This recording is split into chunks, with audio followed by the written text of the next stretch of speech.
Usually you'll need to do some research before you start writing. Now, your precise research methods will depend on your project. You may be interviewing people, collating information from a variety of sources, or trawling through data to make sense of it. But whatever method you're using, it can be really easy to feel overwhelmed by all the information. Here's how to make the research process easy. If you find you're having to rush the writing part and that you don't have enough time to properly edit your work, that's a sign you're spending too much time at the research stage. So don't use research as a form of procrastination, a way of putting off that dreaded moment when you have to put pen to paper. It's not uncommon for people to spend 70% of their time researching and only 30% writing and editing. Now, I would say you probably need to reverse those statistics and spend 30% of your time researching and 70% on the writing and editing. So know when the cut-off point is. For most of us, putting together some form of document isn't a nice, clean, linear process where you do all your research and then you write up your findings.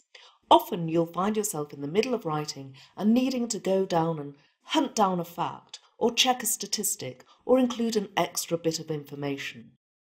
If that happens while you're in the middle of writing, instead of interrupting your flow, simply type in the 2 capital letters TK. These letters pretty much never occur together in English, so inserting them in your text gives you an easy way to search for the gaps in your research later. You can return to the text and stitch up the gaps later on instead of interrupting your flow. Do you ever feel you've got too many ideas or information based on your research, that you're not sure what to put where or what to include and what to leave out? Keep your research focused by reading actively.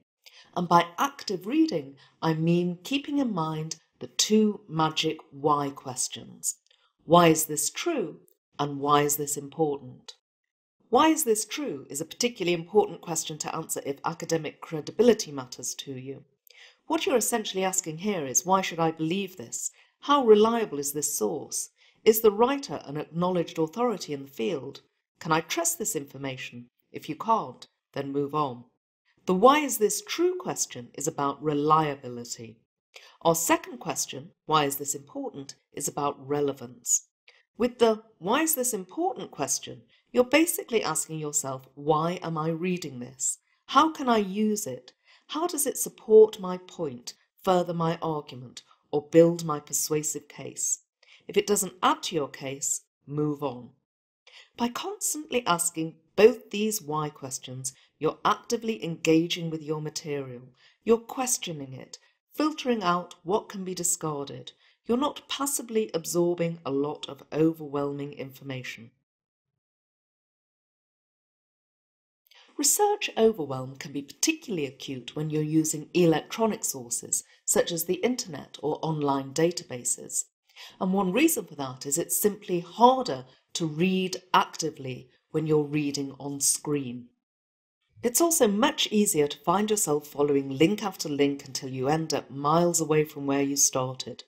A simple way to avoid descending into the electronic rabbit hole is to go old school and print out all your sources and mark your sources up old school style with highlighter pens, post-it notes and written comments. I'm Dr. Clare Lynch of Doris & Bertie. Subscribe to the channel for more quick writing tips.